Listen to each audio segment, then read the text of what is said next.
related resources.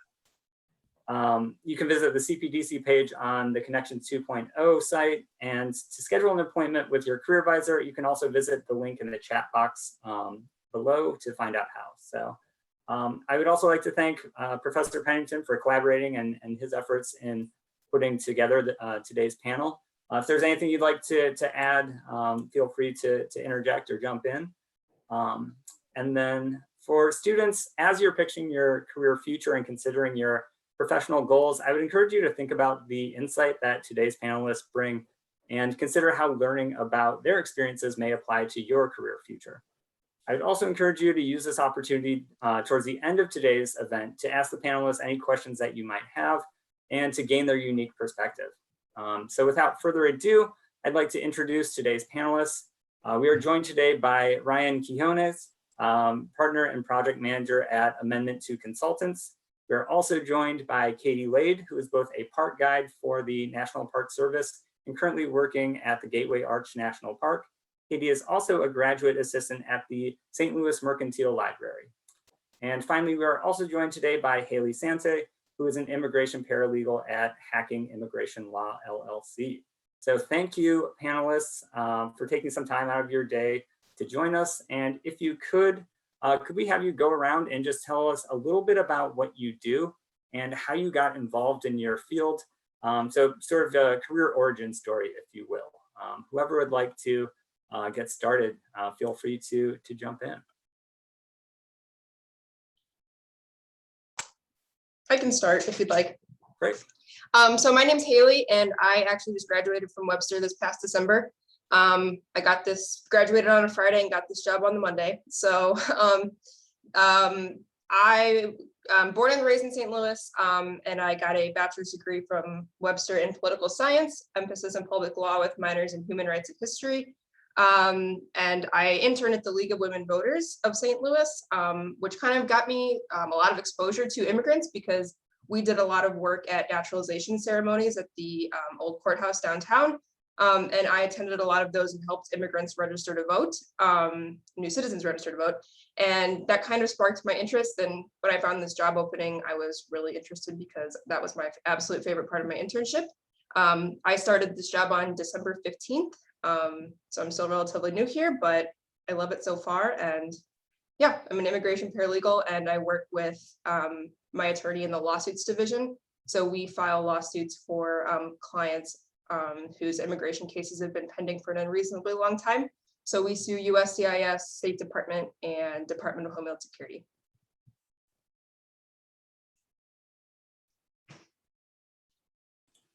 Wonderful. Well, welcome. Thank you, Haley. Katie or Ryan, would you care to introduce yourself and tell us a little bit about what you do? Sure, I'll go next. So I graduated in May of 2019 with my, I double majored in history and political science. And now I'm actually a master's student studying history at UMSL, but I'm studying with an emphasis in public history and museum studies.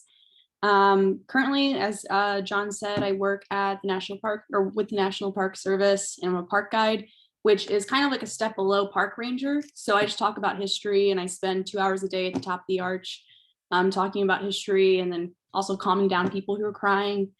And then I also get to spend a few hours a day researching, which is pretty cool. So I get kind of a mix of talking to people because I love to talk, and then also researching because I love history. And at the St. Louis Mercantile Library, I am a graduate assistant. So I'm working primarily in collections. So it's more so digitizing things, working with artifacts. I preserve things, conserve things. If like books have mold on it, I'm the one who's wiping off mold. It's not pretty, but it's a lot of fun. And my origin story sounds like a villain origin story. So I actually started off at Webster as a math major. That didn't work out, obviously. I found a class that was taught by a former governor of Missouri, Governor Holden. He was teaching a class on the Obama administration.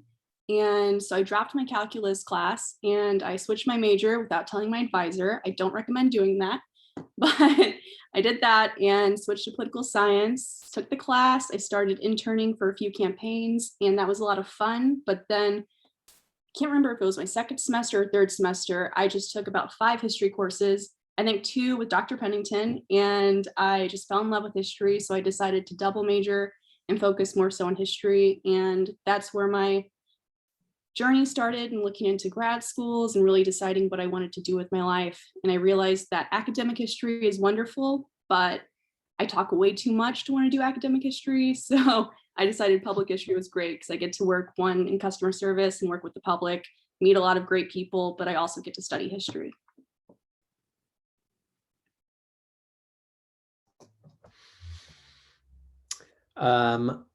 I guess I'm the last one to go. I'm Ryan. I actually know Katie. We had a couple of classes together at Webster. I also graduated with a poli-sci degree, just the one though, no double major. I transferred to Webster from Missouri State, and I am now working at Amendment 2 Consultants, which is a consulting firm for medical marijuana and recreational marijuana companies in Missouri and other states as well. I got involved through an internship, actually, through Webster, through a campaigns and elections class that was taught by Dr. Gwyneth Williams. And I guess it was the late spring of my junior year, which would have been 2018, I got an internship working for the New Approach Missouri campaign, which was the campaign to legalize medical marijuana in Missouri. And after that campaign ended and Amendment 2 was passed in November of 2018, the campaign manager actually opened up a consulting firm to help clients apply for licensure as dispensaries or manufacturing companies or cultivation companies. And we assisted a great deal of clients. We touched almost 80 applications in total. And we did have some of our clients win licenses, and we are now working with those licensees to build out their standard operating procedures, manage their social media, public relations, government affairs, and then we're also working in a couple of other states to build some teams for applications for dispensary licenses. So Mississippi and New Jersey are just a couple of the states that we're looking into right now. Very cool. Well, thank you, all of our panelists, for introducing yourselves. So one of the main goals of today's event is to help students kind of explore career paths within history, political science, and international relations. With that in mind, can you talk about what you find to be some of the most interesting or exciting areas related to these majors today? And I'll let anyone kind of field that question however you see fit. I can start. So I was actually very surprised to find how just how bustling the field of immigration is. It was something that I thought before I got this job that I was really familiar with, but I didn't realize how much I didn't know. I mean, immigration really hits all areas of life. So, I mean, we're helping clients here in St. Louis, but we're also helping them all across the United States. And we deal with embassies all across the world. So, I mean, I understood how big of an issue immigration was, and especially how it's changed under the Biden administration. We've seen a lot of changes just in the last month, really. But I think it's very interesting to see how immigration touches all areas of life, and just what obtaining an immigration benefit can really do for our clients, whether that's marrying their significant other, finding a job, you know, starting a family, moving into their dream home, or even going to school, starting an education. So it's a really awesome opportunity to get to work with those clients.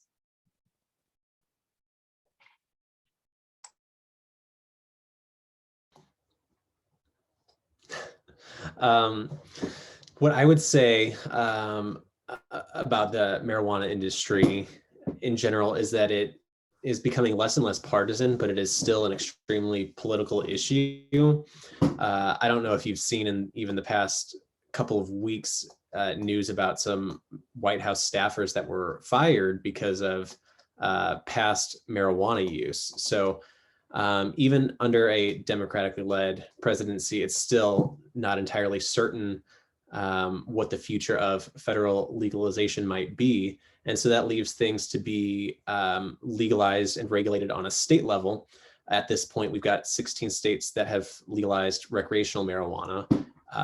And I think that brings us up to like 37 states in total that have some form of marijuana legalization. So there's definitely a lot to be said about how these campaigns are run and how messaging strategies are planned and deployed and monitored as the campaign goes on. It's different on a state-by-state basis, depending on what the demographics of the state are, what the values of the state are, and that all goes into, the very early stages of how that ballot language, if it's a ballot measure, or that legislative language, if it's originating in the legislature. It all determines how that language is drafted and what priorities are given to things like the recipients of the taxes that are generated from the program, or if there's a strong emphasis on social equity for people who are applying for licenses or people who are in prison for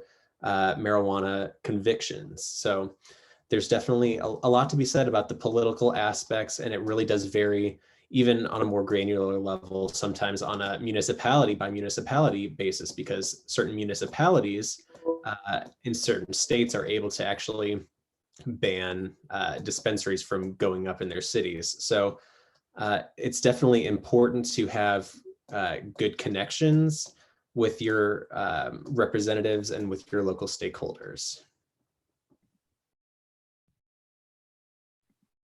Sure. So with museums and public history, something I love about it is just the vulnerability and how modern and contemporary history can actually be. Because with public history, you're really trying to tie in various communities and current voices into both history and current times. And that's really exciting, in my opinion. It's exciting to see museums shifting their narratives and how they really shape ideas, shape history, shape themes.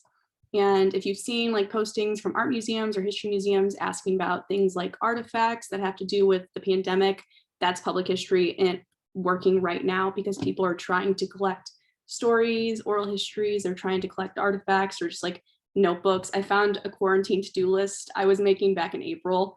That's just history itself. I didn't really cross off a lot of my quarantine to-do list tasks apparently, but it's fun. It's really interesting, and it's exciting, in my opinion, to see where museums are going in the future and how many different groups are going to be involved in making history and really writing history.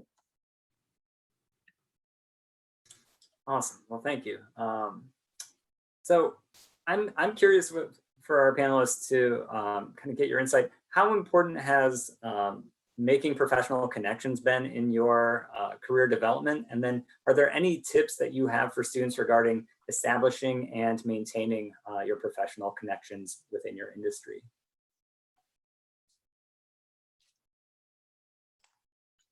So as far as connections go for my job, I didn't really have any, I didn't have many professional connections at the beginning, because all I had done was I did 2 internships and I had a part-time job, and Bed Bath & Beyond doesn't exactly translate to immigration. So like I said, I was able to find this position because I knew I loved working with new citizens. I loved working with immigrants that I met through the naturalization ceremonies with the League of Women Voters. But as far as other people in our office, I notice my attorney that I work for, Jim Hacking, he has professional connections all over the place. And it's really valuable for him to create those connections, because those people help us complete projects that maybe we can't get to, or we need additional help with, especially helping him get admitted to all of the courts in the United States, which is his big goal for this year.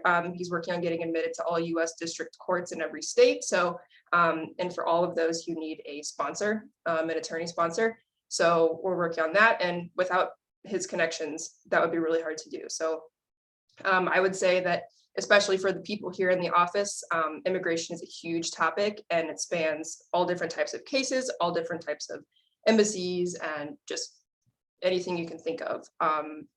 We need help with that, and we need to reach out to as many people as we can to get that help.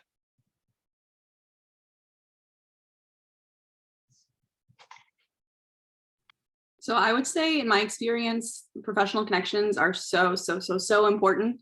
Even just having a basic conversation with someone relatively in your field about an interest can spark an interest or spark an internship. It can help you go down a path towards a career. Sorry about that, I just got an email. I think it's much easier to think of professional connections as just relationships. You're cultivating relationships, you're getting to know someone, you're reaching out to them and building this strong relationship, just like a friend, but in more of a professional manner. And that helps you feel more open with discussing your goals, discussing any issues or inquiries you might have about a career path. And just in politics, whenever I was interning in politics, you would start having a conversation with one person, and this would lead to a phone number and an email for another person, and then it would lead to an internship or a paid job. And I know a lot of people who that's been an experience for them. That was an experience for me. Even in history, if you're meeting someone, and just feel free to discuss, because everyone's been in our place, everyone has been an emerging professional in their field, and more than likely they're willing to help you out and want to see you grow.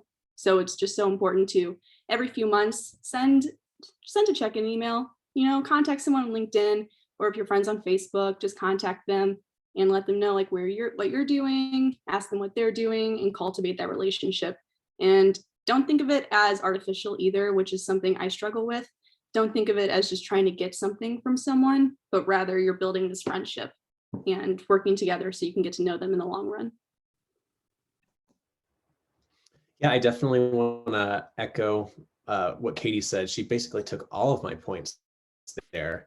But basically, I feel similarly about, having little experience dealing with professionals in a business setting and then being, thrust into it from the very beginning.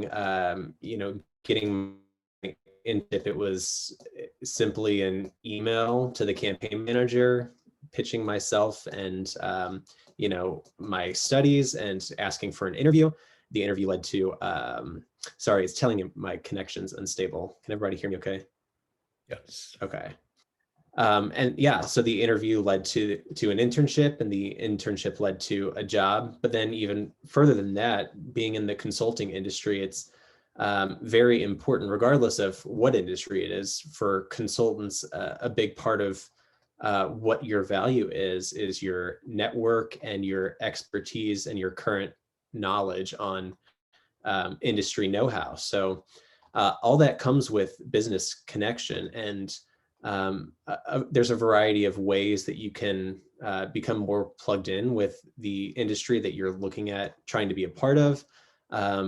Things like the social media channels of the more high profile businesses, or industry webinars or conferences and events. I remember the first event, the professional event that I ever went to was like a month after initially getting hired on in early 2019. And it was a marijuana business conference in St. Louis, and it was the first one ever. So a lot of the soon to be industry players were there at the conference. And I remember definitely feeling a little intimidated and a little bit of social professional anxiety, because it was the first event like that I had ever been to. And, you get worried about saying the right things and making interesting conversation and all of these things. But first and foremost, it's important to relax and just feel confident in yourself and being comfortable asking questions.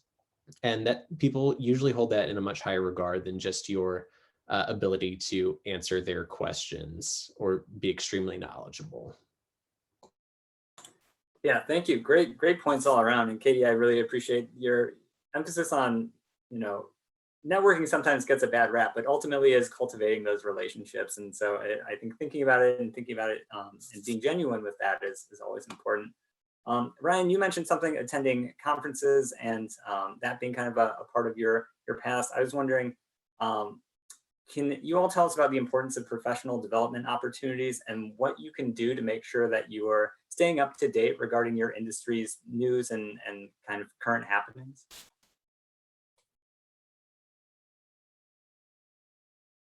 I'm muted. Yeah, definitely. So at least in the cannabis industry in Missouri, it's very new. So there's, after it passed in 2018 was when professional organizations really started to develop. And the most prominent one here is probably the Missouri Medical Cannabis Trade Association. And so they have monthly meetings for members. They used to be in person, they're all virtual now. But those monthly meetings were a really good opportunity for industry workers, whether it be dispensary workers or people who work in the ancillary agencies for security or accounting or HR.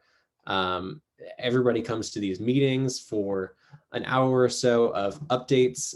Sometimes there are industry speakers, or the regulators from the Department of Health and Senior Services come to give updates or to do a Q&A panel. So those are always really valuable for receiving new information. Signing up for their email blasts, social media channels, things like that are good as well.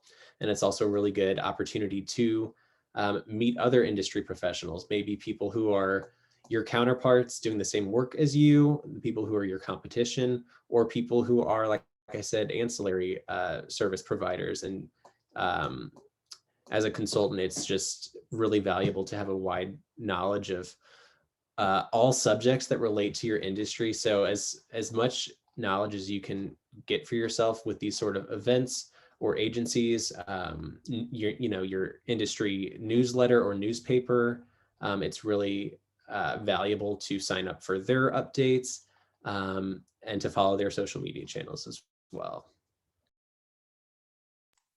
I agree, and definitely taking advantage of things like LinkedIn, Indeed, Glassdoor, taking time to create your profiles and really tailor what you're looking for.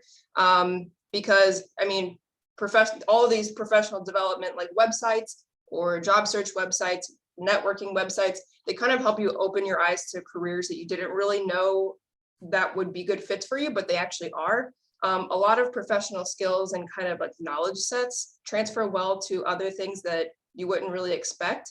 I never exactly pictured myself working in an immigration law firm, but now looking back, I can definitely see how things really came together from like the things I studied in class and the things I was just interested in general. But by building, your accounts on LinkedIn, Glassdoor, Indeed, and just monitoring those all the time, making yourself, I hate to use the word marketable, but making yourself marketable on those, it puts yourself out there, but it also kind of immerses you in the professional career or the professional field, is maybe even in areas you never considered working in, but they end up being great fits for you because a lot of skill sets translate well, even if you don't expect them to. I completely agree with what Haley and Ryan said. And in the museum specifically, in the past year, a lot of professional development has become so accessible because of the pandemic, because people can't attend conferences in person. So a lot of conferences and webinars have been either free or at reduced prices online. So it's super easy just to register for a webinar about like social media techniques or fundraising, grant writing, and then you can add that onto your LinkedIn or your resume. You can add on whatever type of training that you have acquired, even if it's free. They don't need to know that you didn't pay money to do this. It's just important that you have this kind of skill, and it's so important. And just looking at what's free, looking on institutions' websites, or if you're interested in museums like the American Alliance of Museums or National Council on Public History, they are two great organizations that are always offering professional development opportunities. I also want to add to, don't be afraid to ask for help on your resume. Like I built my resume. I thought I did a great job, and my aunt does a lot of staffing and types of things like that. And she looked at it and said, this could change, this could change, this could change. And it, kind of hurt my feelings, but they were changes for the better. So definitely don't be afraid to ask for help on your resume, because, and there are a lot of events usually where you can bring by your resume and somebody will go over it with you, or even a lot of online, be careful of what, websites you're using, but a lot of them offer professional advice on building your resume. Because that's the first thing that your employer really looks at when you apply for jobs. And it's important to make a good first impression on your resume, because they're not really going to sit there and study it. They're just going to kind of look at it, look over it briefly. So it's important to make sure you have all the right points in the right places. I definitely agree with Haley on that. And just a quick note on that, that got me thinking of her suggestion of LinkedIn. And one way that you can really boost your resume just on your own without even having to look for outside help is if you have a company or an industry in mind, if you go on LinkedIn and you search that industry or search that company and you look at the employees who have LinkedIn profiles, you can look at their bios and you can actually see their resumes and, you know, in some cases harvest the keywords that they're using and apply them to yourself if you have experiences that relate to them and you're putting in a resume with those companies, because those companies will be able to see, you know, that you have the experience that checks their boxes. And even if they think that you're mimicking their resumes or, you know, their domain areas of expertise that they prioritize, they'll know that you've done your due diligence and you're at least capable in that respect to put together a fine-tuned resume that is in sync with what their requirements are for new hires. Excellent points. And I'd be remiss if I didn't also mention you have a career advisor who would happily review your resume as well and provide insight about that. These are great points. And it got me thinking about kind of talking about resumes and application materials. Would the panelists, could you tell us a little bit about your experience with interviews and maybe some strategies that were effective in interviews that you've been a part of before? I went on a handful of interviews before I decided that this was going to be the job for me. But as far as the application process, I would definitely always recommend doing a cover letter and tailoring that cover letter to each job you're applying for. That just shows the employer that you really care and that you took time in their application, and that they know that you're invested in this position and that you have what it takes to succeed in that role. And when you make it to the interview, it's always good to, I always bring my resume with me and just don't rely on them to have a copy. Again, that just shows that you're prepared. And from my experience, I always like to ask, do you see anything on this resume that, you know, that may cause some hesitancy, or anything that you see that, you know, you have some concerns about? Because it's always good to kind of expose your weaknesses yourself rather than them flesh them out in kind of an ugly way during an interview. So by kind of asking, is there anything on here that you see that, you know, you have concerns about or you're not really sure about that would prevent you from hiring me for this role? I used that in the interview for this position, and I thought it was pretty successful. So it can never hurt to ask. That way they don't have to kind of pry it out of you because you don't want to tell them what your weaknesses are.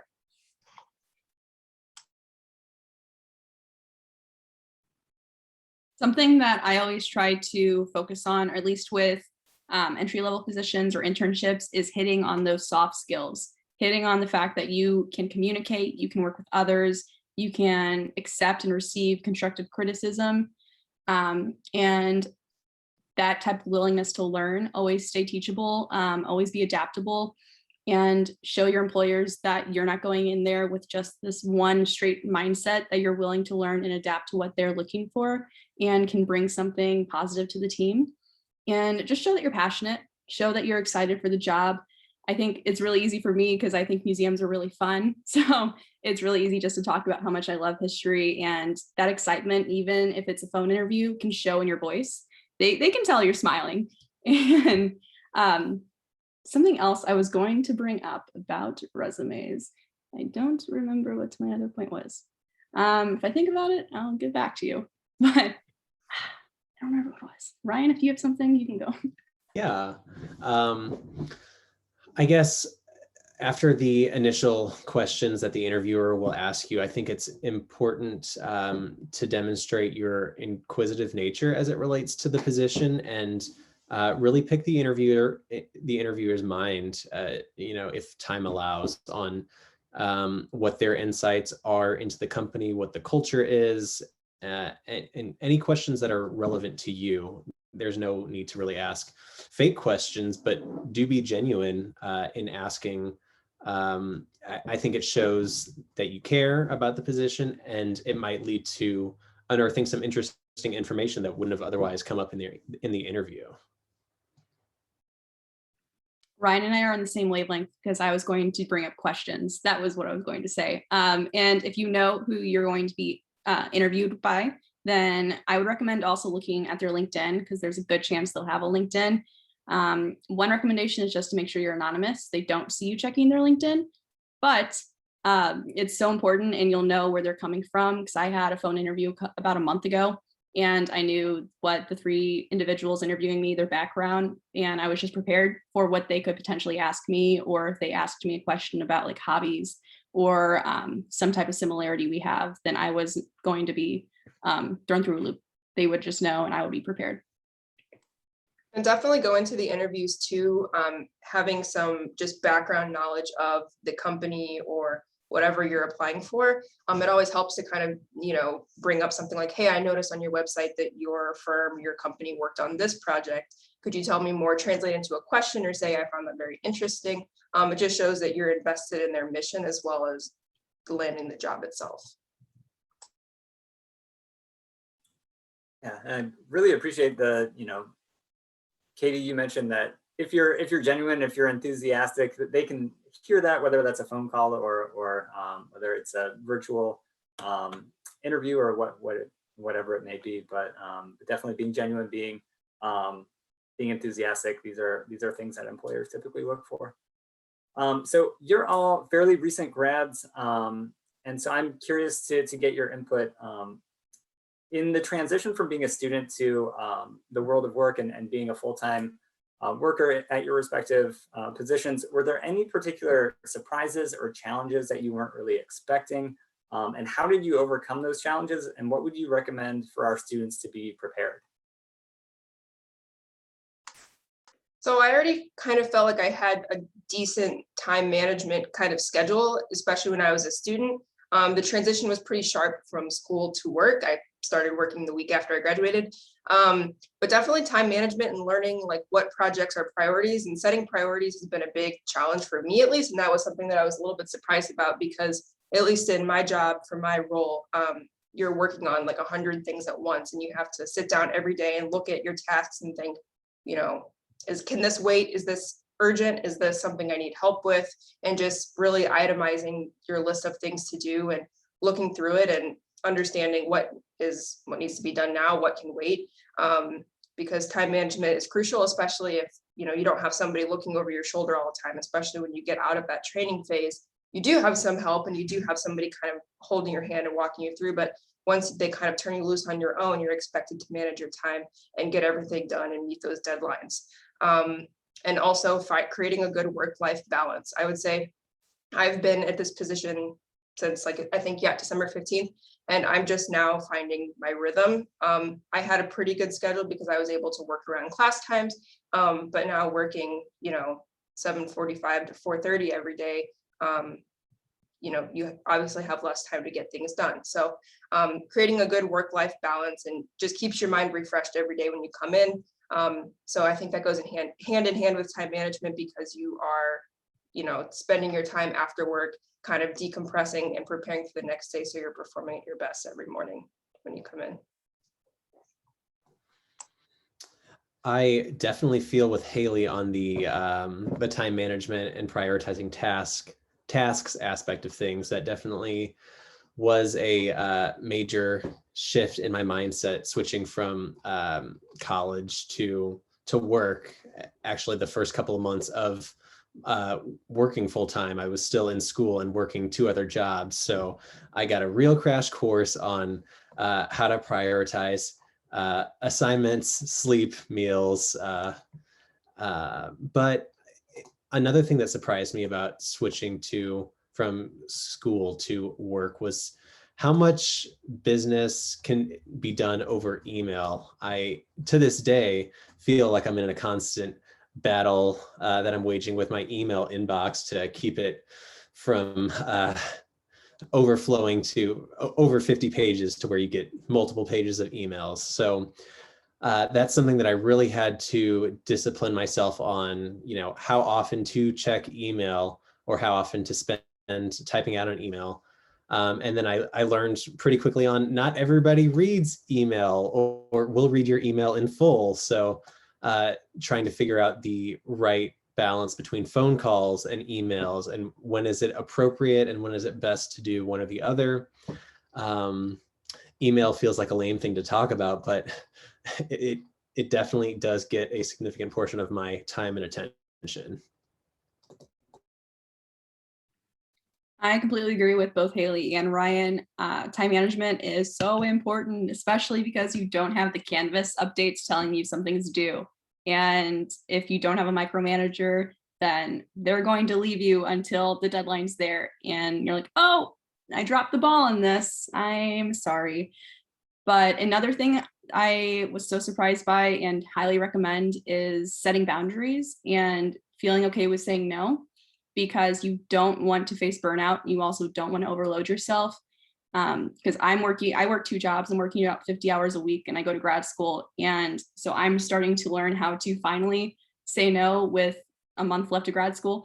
But it's just so important to be transparent and tell them, like, I'm working on A, B, and C, and I might need a little help working on D, because I don't think that I can entirely put my best effort into this project without some extra assistance. And more times than not, people will be understanding or they'll help you out in some aspect. I also cannot emphasize enough how much I agree with Ryan, because a clean inbox is a clean mind. And every morning when you open it up and you see, 40 unread emails, it gets to you. So it's important to stay on top of it. And yeah, it's not the most glamorous of subjects, but when that's our main form of communication these days, especially business communication, it's so important to stay on top of it and don't let your inbox exceed 10 at a time. It really is, it sounds silly, but it's very important. The idea of business communication got me thinking. It's so important, and I feel like through the pandemic, people have in general gotten a bit more relaxed on professional correspondence and things like that. Can you all speak to the importance of maintaining professional communication, whether that's through email or through phone calls, and just being professional with all correspondence to anyone you're working with professionally? I think with any form of communication, whether it's a phone call, email, text message, face-to-face communication, it's important to be good at all of them. It's important to really practice your skills on all of them, especially, myself included, I don't like talking on the phone, and I know a lot of people, my generation, they don't like talking on the phone, but it's something you really have to become comfortable with, and really being confident in what you say in all of your communication, whether you're talking on the phone, you're talking in person, you're sending an email. People can sense when you're not confident in what you say and maybe not take you so seriously. So the more you assert yourself and show that you're confident in what you're saying, people are definitely more likely to respond professionally to you. Speaking from experience, when I was really new at this job, and clients would email me and ask me questions, things where I wasn't really sure the answer, I felt like they could sense the fact that I didn't know, and they kind of take advantage of that. So just being confident, and don't be afraid to ask for help, but especially in all forms of communication, just being assertive and ask for help if you need it, but maintain totally professional communication, because they pick up on that more than you'd think. Yeah, I definitely agree with Haley again on that. As far as, talking on the phone, at least in my position, that's just a matter of fact. There's probably 2 or 3 calls that'll be happening every day. If it's not with my team, it'll be with a teaming partner or a client or a potential client. And so something that helps me overcome any feelings of nervousness or unpreparedness before meetings is having a slight meeting agenda. If it's not disseminated to the group ahead of time, I'll just jot it down myself, a few points to remember to talk about, to make sure that you're not forgetting any important information, and just outlining how you see the conversation going. If there wasn't an agenda provided ahead of time, it really can give some structure to the conversation and help you prioritize time and not feeling like there's empty space in the conversation. I completely agree with the setting an agenda, but also after either a meeting or a phone call, I would highly recommend sending emails following up on what you talked about, just so you have it, 1, in writing, and 2, so that you remember what you actually discussed. because it's really easy to say you can do a few things and then forget about it later on in the future. So just that you have this type of correspondence and both of you are on the same page. And another tip I would have, just because I was scolded for this a year ago, is when you address emails, always remember to say like, "Hi, Ryan," because this is a weird thing, but one, you want to sound warm, but also it's just a small thing that might turn some people off, because I remember I had addressed an email as "Hi there," and I was told that was very unprofessional. And even if you don't think it's unprofessional, someone else might, and that's something to always keep in mind. And also just sending like a nice little closing line. I always say something like "take care," because again, these are hard times and you want to stay warm and you want to build strong relationships with people. And yeah, it's really easy to sound cold over email, and you don't have to send 5 exclamation points, but just something like "take care" or "Hi, Ryan, and I hope you have a great day." And it doesn't hurt also to send a confirmation email if someone sends you something. Like you can say you received the email or say thank you, because it's really easy for people to worry that something's lost in cyberspace. So just letting them know that you've received it. But you don't have to press reply all to emails if it's sent to a group, because you don't have to let every single person know that you've received it. Yeah, that reminds me, when I first started at A2C initially as the office manager, one of the work practices that I actually introduced and have maintained to this day is the practice of taking notes on calls. Pretty much all calls that are with clients or teaming partners, we now have a system of note taking and a designated person who takes the notes. And if it's appropriate for the project, we will assign action items actually in the meeting, and they will be transcribed in the notes, and then immediately after the meeting sent off to all of the attendees in the meeting. And that really does go a long way to helping people remember what was talked about, who was assigned what, who was present at the meeting. So whenever it's possible and if it's appropriate, I think notes are a great way to keep on top of communications and deadlines and milestones, things like that. Excellent. Thank you for all of those important points. So now at this point, I want to find out what questions our students have. So if you want to either put your questions into the chat for our panelists, or feel free to unmute yourself and just ask them out loud. I want to get a feel for what some of these student questions are. So if anyone has any questions for our panelists, please feel free to ask them now. My question is like what you consider right after, or I guess right when you were graduating from Webster, and how you weighed like jumping into the workforce versus like pursuing a graduate degree, and like whether you think you made the right choice. I'll start. So I knew that one of my big things I wanted to do was move out.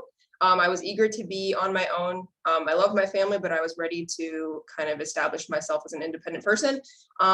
So I definitely knew that I wanted to get a job first instead of going to grad school first, because I needed to start earning some form of income, and I wanted to know what is it like to support myself financially and just support myself emotionally by myself, and whether that was something I wanted to move forward with. I definitely do want to pursue a graduate degree, but I think that kind of came second to developing my career life first. I definitely wanted to get into the workforce first and get a feel for that before I continued on with education. I think it all depends on what your goals are at that time and what you want to kind of establish in the short term too, as well as the long term.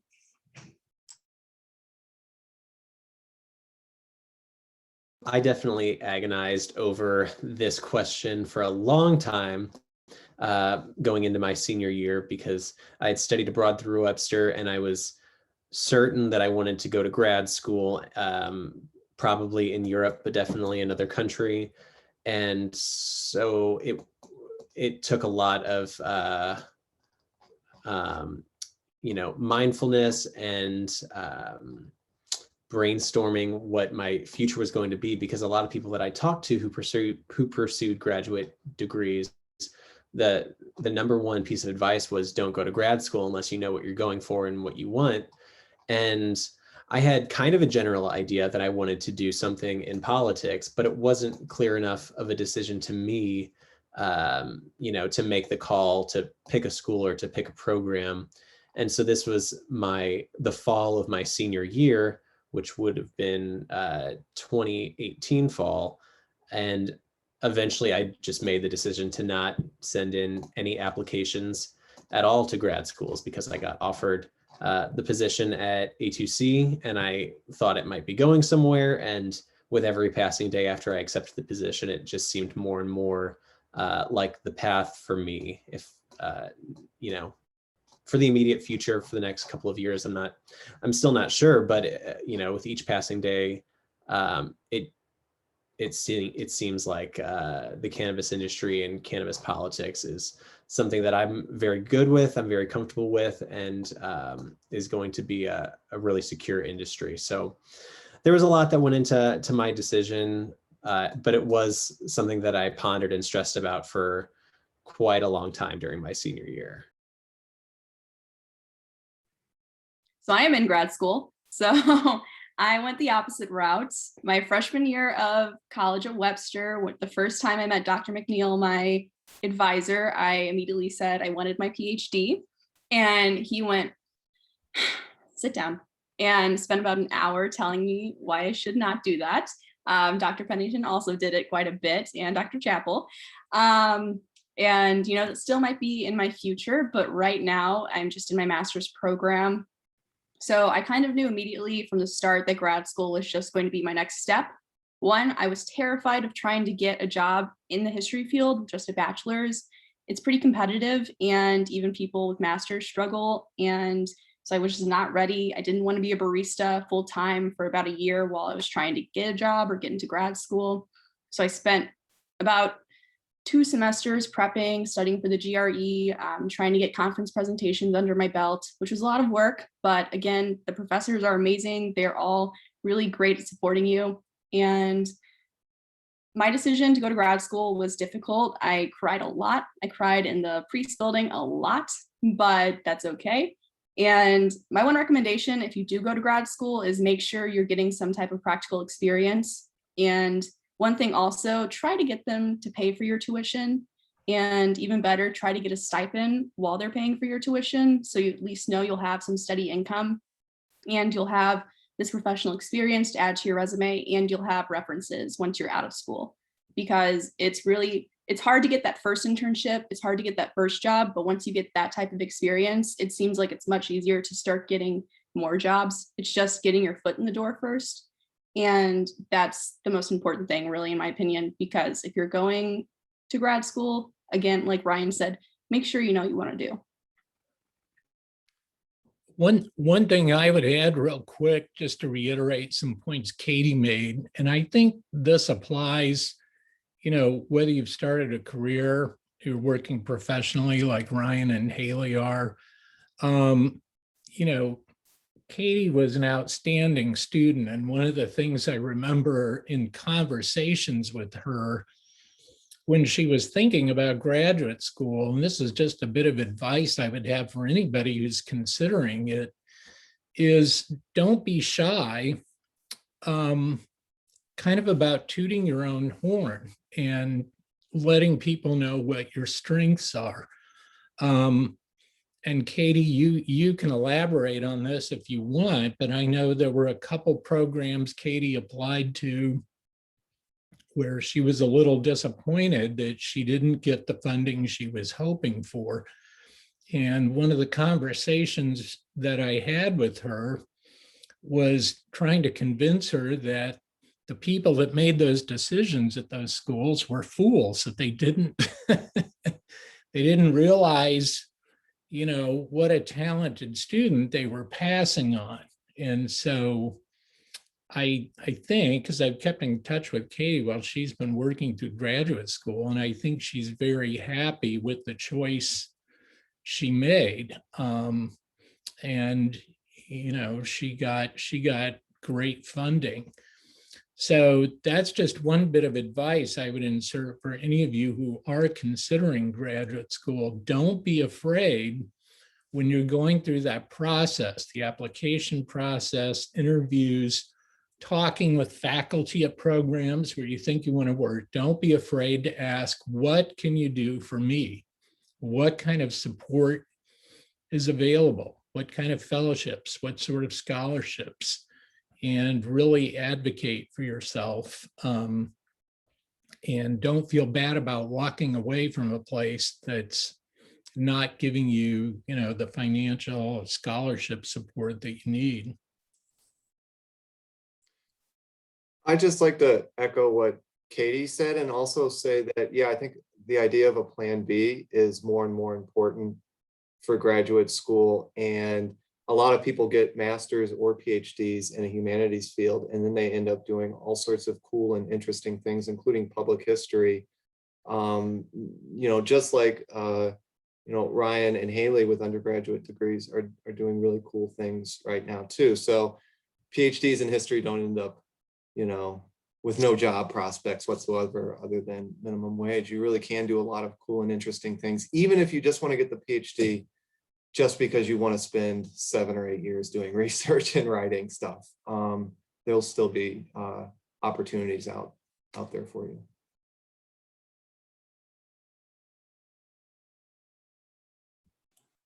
All right. Do we have any other questions from students or any other questions for our panelists today?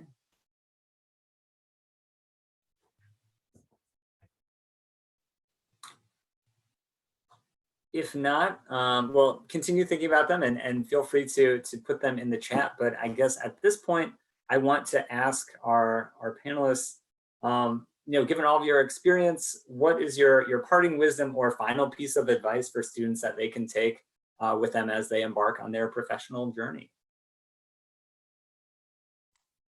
One thing I would say is to stop telling yourself that you're not qualified. That was one thing when I was starting to kind of look for a job and starting to apply. There were some things that I didn't even take a stab at because if you look at a lot of these job postings, they're marketed as an entry-level position, but then it's asking for 5 years, 10 years of experience. And you're like, well, that's not really entry level. But even if you don't meet the qualifications on paper, that doesn't mean you're not qualified as a person. So it's definitely, and there's no harm in applying. There's no harm in going to the interview. And if it's not for you, it's not for you. But if you tell yourself you're not qualified, you're already shutting yourself down to opportunities that you otherwise could have enjoyed if you just gave it a shot. So, and don't be afraid to expand your job search. I think that's also another thing too, because you may end up working in a totally separate field than you thought that you were looking for, but then you come to find, hey, these actually fit together pretty nicely. Yeah, I would definitely say if you do have a strong and clear idea of what you want, then by all means go after it, even if you think you might not be qualified for it. There is a lot to be said for somebody who is willing to go after things and put themselves in an interview and be open about where their skills lack. And a lot of employers might take that. That might be the thing that pushes you over the edge. And if you are given an entry-level position or you're hired on at a new company and you think that it's somewhere that you could see yourself working for a long time, I would encourage you to go above and beyond the call of duty and find out what work is indispensable and also people don't like to do, and try and take some of those tasks on. Doing things like that can really demonstrate to your employer that you're serious about what their company mission is and that you're invested in seeing the company succeed. And if you demonstrate things like that, it at least in my experience, it resulted in the employer investing in me and putting more time and care into what my professional development needs were. So I can think of just 3 points that I always think about now with jobs. The first one is just always stay teachable, always be willing to learn and acknowledge the fact that someone can always teach you something. You can always grow from someone around you, and try to not always enter a room thinking you're the smartest, most qualified person, because that really limits your ability to grow. The second thing is to find something, this sounds cheesy, but find something that feeds your soul. You don't want to hate going into work every day. You don't want to burn out, and you want to really be happy, because chances are you're going to be doing this for a while. So find something that makes you want to get up every day. And the third thing, for all of you still in school, utilize your professors, because they are great people, and always ask for help and let them know. I'm not saying like cry to them all the time like I did, but I think that sending an email and bringing up what concerns you may have or questions is so important. So I think not being a stranger, you all can email me too, because I've been there, but it's so important to stay in contact and cultivate those relationships with your professor, because they are great people and they've probably been in your shoes before. And a lot of times what it comes down to is the employer being willing to take a chance on you. So, I mean, when I knew when I applied for this job that maybe I wasn't the most qualified on paper, I had no experience in immigration. My degree fits this position, but it was like I didn't have a degree in international relations. I kind of had supporting kind of skill sets. So when it comes down to is the employer being willing to take a shot on you, and when you go into the interview, just basically tailoring all of your experience and all of your educational experiences to that position, because you want to show that maybe I'm not on paper, I'm not the most qualified person for this position, but I'm willing to do what it takes to get there. Wow, well, this has been fantastic. Such great advice and insight from our panelists. I just want to thank our panelists again for taking some time out of their day to share this information with us, and to thank Professor Pennington for helping organize this event. Then I also just wanted to let students know about a couple of opportunities and CPDC events that are coming up this week. Tomorrow we'll be hosting a webinar called Finding a Graduate Program That Fits. So that starts at noon tomorrow. And then on Thursday, we have a webinar called Marketing Your Liberal Arts Degree. And so you can register for those and any other CPDC events in Handshake in the events section.